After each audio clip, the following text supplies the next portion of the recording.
This video shows an application of the modern power of iPhone LiDAR for mapping undermining and leakage at water control structures. Following the LiDARs are videos showing the actual field conditions. These modern iPhones are powerful tools with amazing technology. We have been using it for a while now and thought we would share. Enjoy.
This photo shows the weir under high flow conditions, and the water moves around edge of the weir since it is not extended into the natural ground sufficiently and needs a baffle, and needs to be profiled higher towards the ends to keep water within the middle part of the weir. The animation that follows shows how the weir sits in the landscape and its minimal embedment into higher ground. A sheet pile baffle is required upstream, and the weir need to be reprofiled higher.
Is the northern extent of the pavers, that corner just up the hill there.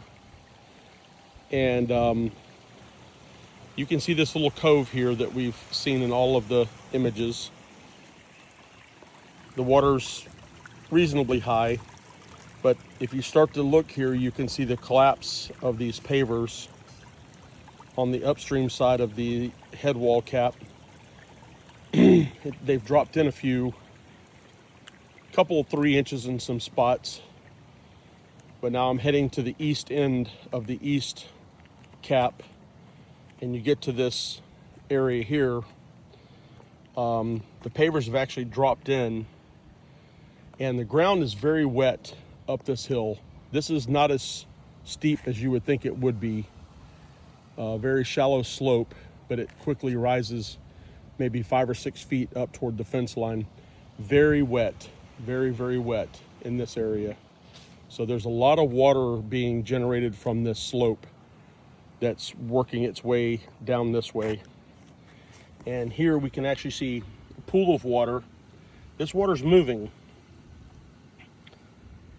I don't know if it's the creek water working its way up here, rounding the corner, and then disappearing back under the pavers, but there is filter fabric. You can see the filter fabric here. But these pavers have collapsed. This looks like seepage from this upland area has eroded this out, because that water is just standing there. It's very sandy. It's moving around, but I can't tell if it's flowing from the creek around the end of the head wall or the sheet pile and then back to the creek or not. That's very difficult to tell. But it's just at this very end, you can see some type of erosion. There's at least probably a cubic yard of material missing. These pavers have collapsed. Now I'm looking, this is the downstream side. You can see the pavers as they get close to this head wall. There's an eroded channel on the downstream side of this sheet pile. All the pavers have dropped a couple of inches from their original placement. And I'm gonna go here. You can see this would have been the original paver location, and it probably would have been fairly close to the top of this cap, but it's all fallen. These pavers are probably 3 to 4 inches below their original location. And now here we get to this location, and there's a flow of water. I mean, this is a pretty good flow of water.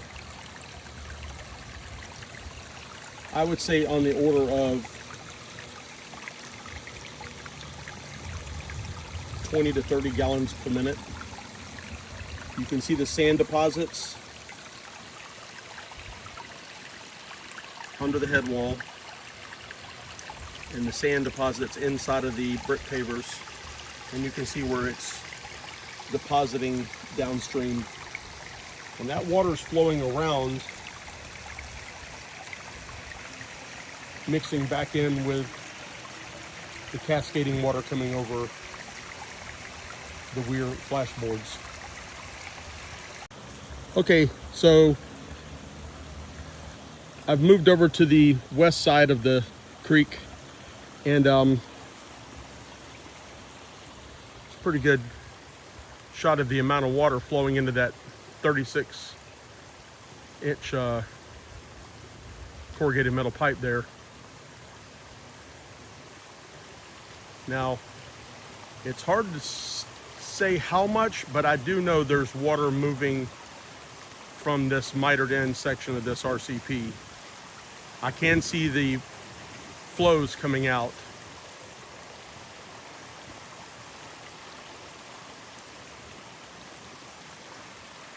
And if we look back, there's still room for one more flashboard to go on top of this to increase that. But here's a real good shot of the amount of water flowing in from that void.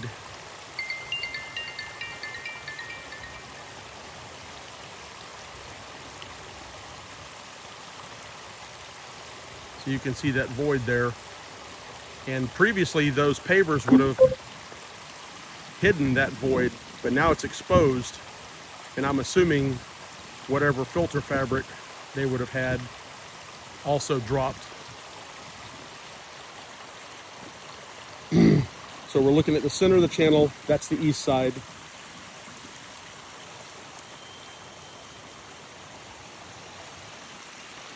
So here's our west cap, and as you can see here, this is the way the other side should look. You can see the pavers there are very close to their original location in some places, but if you look, you can see the etch line of the grout where that concrete used to be. This is pretty close here. This is pretty close to where it should be. This has got a little bit of a drop, but not much.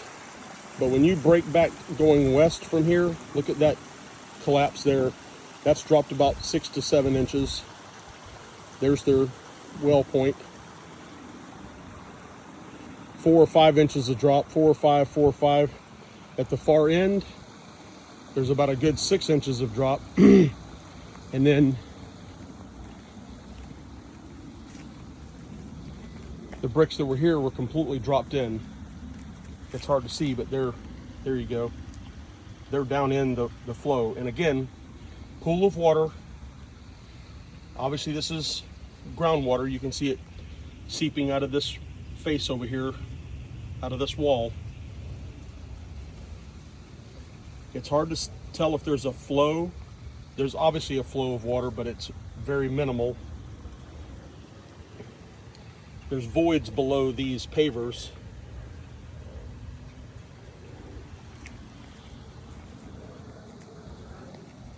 Now I'm at the far west end. A lot of debris in here. But the water table here is about 6 inches below the cap. All these banana trees. This is gouged all the way up to those trees. And then from here, it looks like solid ground again. There's some separation there and some tilting. So along these trees, there's obviously some sort of settlement that's occurring there.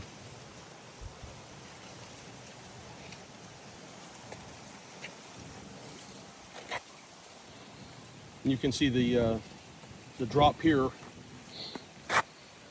Obviously this edge right here is where these pavers used to be, but now they are collapsed.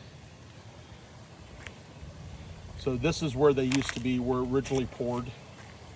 But you can see the settlement occurring here is a couple of feet upstream of the sheet pile wall cap.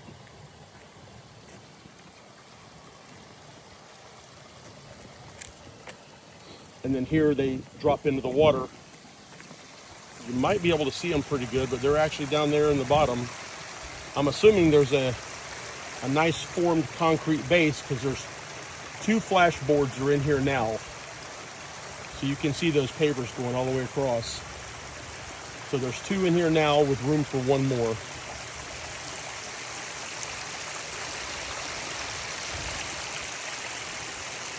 It's like now that side looks like it's got a little bit more water flowing over it, so it might be slightly lower. This side's kind of a trickle.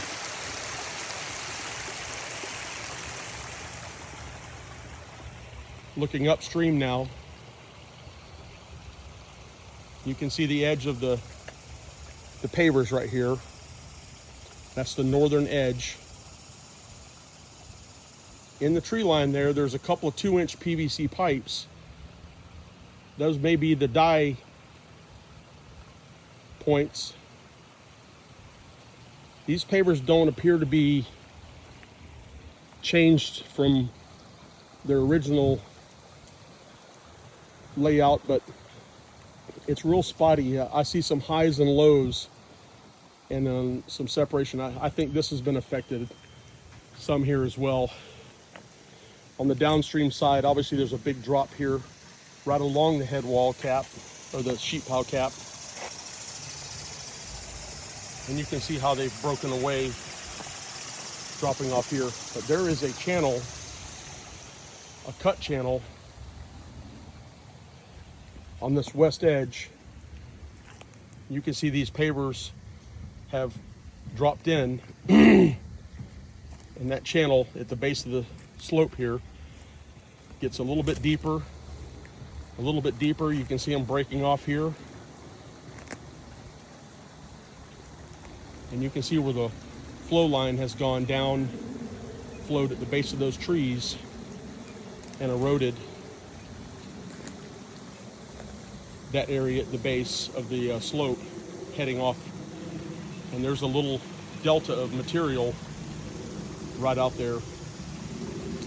So I'm going to go ahead and do some LiDAR here. Okay, so I'm on the downstream side of the east end of the sheet pile wall, and you can see the cap here. Now, it looks like there's a gap where the horizontal cap goes across, and obviously there's some change here because that appears to be a cast end that goes from the top cap down, and then it looks like there's a patch, a wedge-shaped patch.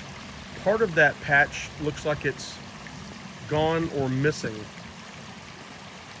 and that amount of water coming from that void does not appear to be coming from that far end, at least not from what I can see. Now, I can say, if I look at that line from there, I can see a taper, and right here appears to be where the old pavers used to be, right in there. And then they move a little shallower and a little shallower. They're only a couple inches down below the top. I think at one point this whole side was level with the top edge of this cap all the way down. And then right about here, it started to drop down a little bit, tapering down, tapering down. So you can see there's a 10-inch drop here in the pavers, probably a 6-inch drop in the pavers here, and a consistent 4 to 5 inches of drop up to the very end. That material has washed away.